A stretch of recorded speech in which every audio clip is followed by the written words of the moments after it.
Comment ça va? Ça va? Oui, ça va.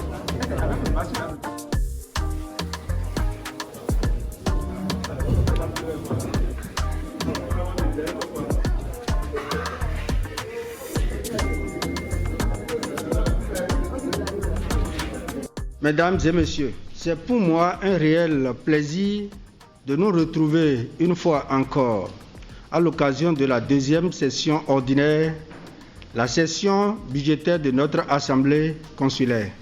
Monsieur le représentant du ministre, chers collègues, élus consulaires, conformément aux dispositions statutaires régissant l'institution consulaire, notamment l'article 22 des statuts, la deuxième session de l'Assemblée consulaire, au titre de 2021, sera consacrée à l'examen et à l'adoption du budget programme de la Chambre de commerce et d'industrie du Bénin.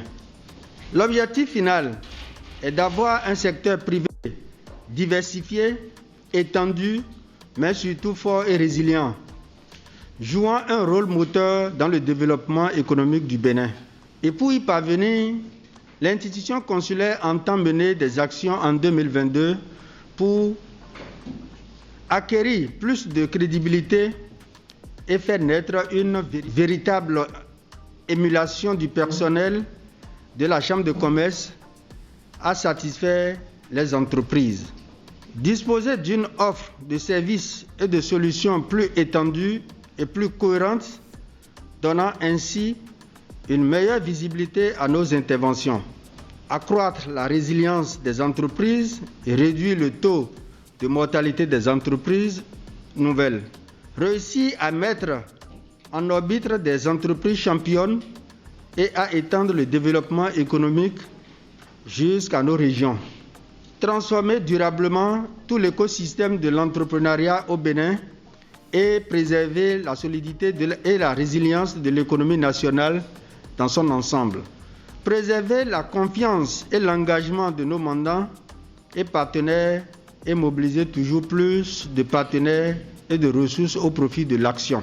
Ces activités prévues en 2022 par la Chambre de commerce et d'industrie du Bénin sont déclinées en 8 budgets programmatiques auxquels il faut ajouter le budget de la fonction support et institutionnelle.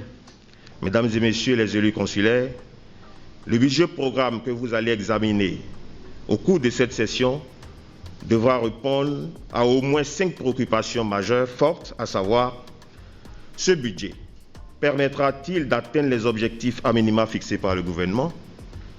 Ce budget permettra-t-il d'impacter l'entrepreneuriat en général et l'entrepreneuriat féminin en particulier? Permettra-t-il de soutenir l'ambition du gouvernement de créer des champions d'entreprise? Ce budget contribuera-t-il à une transformation de notre économie par son industrialisation? Enfin, ce budget pourra-t-il renforcer la résilience des entreprises béninoises?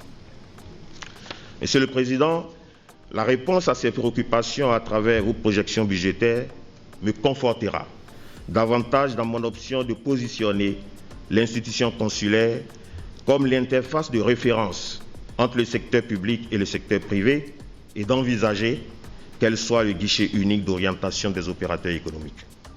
Chers membres de l'Assemblée consulaire, tout en vous exhortant à des débats francs et sincères en toute convivialité, je déclare ouverts les travaux de la deuxième session ordinaire de l'Assemblée consulaire de la Chambre de commerce et d'industrie du Bénin pour l'année 2021.